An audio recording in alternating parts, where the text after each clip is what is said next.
Welcome to my channel Abidas Maths. মই ৰিজনিংৰ এটা part calendar হে ক্যালেন্ডাৰৰ ওপৰত আলোচনা কৰি আছিলো। মই অলৰেডি দুটা ক্লাস দিছো। যদি সোৱা নাই তোমালোকে তেনেহলে প্লেলিষ্টত দিয়া আছে চাব পাৰা। আজি আৰম্ভ কৰিম 3 নম্বৰ ক্লাস, থাৰ্ড পাৰ্ট এটো হয়। তো ৰিজনিংৰ এটা মাহৰ ভিতৰত কিবা এটা বাৰ দিয়া থাকিলে নেক্সট বাৰটো কি হ'ব হেতু এটা কৰিছিলো। মাজত দুটা তিনিটা যদি মাহ দিয়া থাকে হেতু কৰিছিলো। তোমালোকে ভাবিব পাৰা যে এটা মাহৰ ভিতৰত এটো কোনে উলিয়াব নোৱাৰে বা দুটা তিনিটা মাহ দিলে কোনে নোৱাৰে তো আমিও পাৰো। সেই কাৰণে আজি পিছৰ এটা অধ্যায় হেতু হল মাজত যদি দুটা তিনিটা বছৰ গ্যাপ থাকে তেনেহলে আমি কি কৰিম, কেনেকে উলাম। আৰু হেতু জানিবলৈ হেতু ধুনিয়া এটা ট্ৰিক্স আছে, কৌশল আছে, সেইখিনি জানি লোৱা। প্ৰথম জানিব লাগিব যে এটা বছৰত কিমান দিন। এটা বছৰত আমি সবে জানো 365 দিন। 365 দিন এটা বছৰ। এক বছৰত 365 দিন। আৰু যদি লিপ ইয়াৰ হয়, লিপ ইয়াৰ হলে এক বছৰত কিমান একদিন বেছি হ'ব। যদি লিপ ইয়াৰ হয় এক বছৰত কিমান হ'ব 366 দিন, 366 ডেজ। এতিয়া আমি জানো যে এটা বাৰ নেক্সট 7 দিনৰ মূৰত ৰিপিট হয়, আকৌ হয়। সোমবাৰ 7 দিনৰ পিছত আকৌ সোমবাৰ হয়, মঙ্গলবাৰ 7 দিনৰ পিছত আকৌ মঙ্গলবাৰ হয়। তেনেহলে এই 365 ডেজ 365 দিনক 7 দিনৰ হাতেৰে যদি মই ভাগ কৰো, 365 দিনক যদি মই হাতেৰে ভাগ কৰো, হাতেৰে যদি মই হৰণ কৰো, কেইবাৰ যাব 5 বাৰ। বাকি থাকিব 1 15, একৰ পিঠিত 5 বাৰ হলে 15, 15 7 2 গুণ 14, বাকি কিমান থাকিল 1। তেনেহলে ইয়াত বাকি ৰিমাইন্ডাৰ ভাগ শেষ থাকিব কি, বাকি থাকিব 1। সেই 1টোহে আমি ধৰিম যেতিয়া আমি গণনা কৰিম, যেতিয়া আমি কাউন্ট কৰিম, বাৰ যেতিয়া নোলাম আমি সেই 1টোহে ধৰিম। ঠিক সেইদৰে 366 ডেজ হাতেৰে যদি মই হৰণ কৰো, 7 5 গুণ 35, 1 বাকি 16, 7 2 গুণ 14, বাকি কিমান থাকিল 2। ইয়াৰ মাজত বাকি থাকিব 2।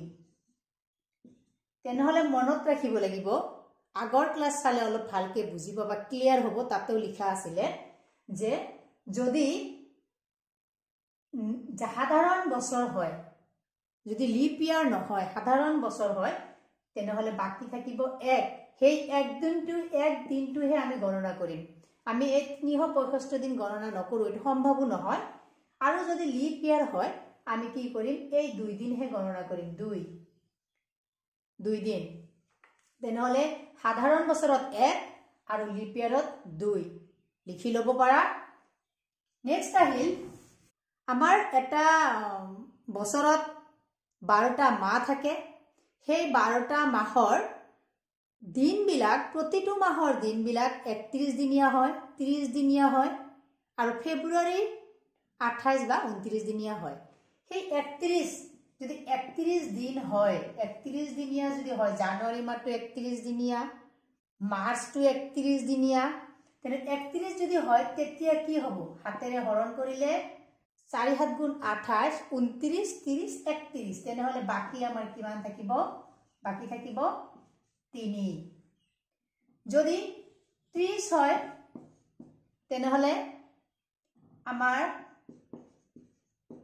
বাকি কিমান থাকিব, 4 7 গুণ 28, বাকি থাকিব 2, বাকি থাকিব 2।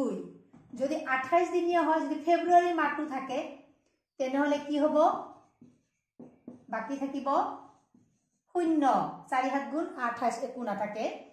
আৰু যদি 29 দিন হয়, 4 7 গুণ 28, বাকি থাকিব কিমান 1। তেনেহলে মনত ৰাখিব লাগিব, যদি মাহটো 28 দিনীয়া হয় বাকি থাকিব 0, 29 দিনীয়া হয় বাকি থাকিব 1। আমি এইবিলাকে যোগ কৰিম, এইবিলাক যোগ নকৰো।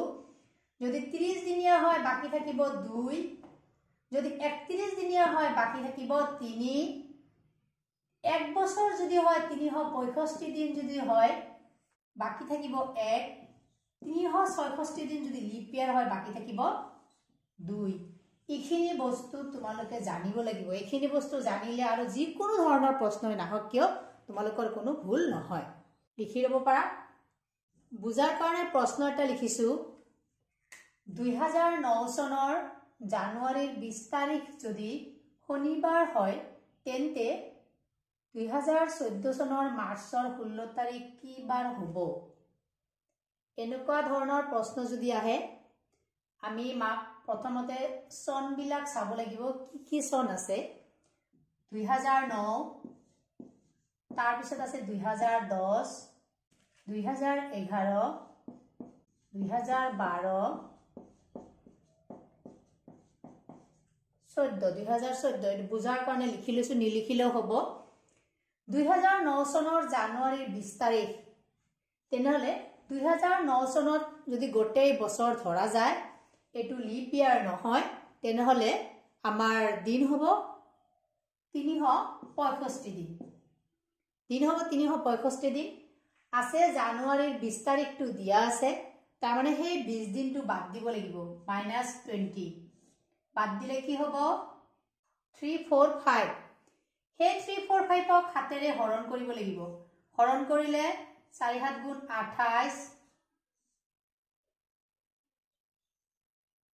14 पर 8 বিয়োগ কৰিলে 6 65 7 9 গুণ 63 বাকি কিমান থাকিল বাকি থাকিল 2 এই বাকি থাকিল যে 2 সেই 2 টু 2009 চনৰ আমাৰ 2 ধৰিব লাগিব 2 দিন 2 2010 চন এটু 4 ৰে হৰণ না যায় এটু কি লিপ ইয়াৰ নহয় ইয়াৰে আহিব 365 দিন 365 দিনক যদি হাতেৰে হৰণ কৰা যায় কিমান থাকে বাকি থাকে আমাৰ 1 সেই 1 লিখিম বাকি গোটে আমি নিলিখো 2011 চন এটু লিপ ইয়াৰ নহয় ইয়াৰটো 1 2012 চন এটু লিপ ইয়াৰ হয় ইয়াত আহিব 2 2013 চন এটু কি লিপ ইয়াৰ নহয় এটু 1 গোটে বছৰটো যেহেতু আহিব আমি খালি হাতেৰে হৰণ কৰিলে হে ভাগখিনি লিখি আছো তাৰ পিছত আহিলে 2014 চন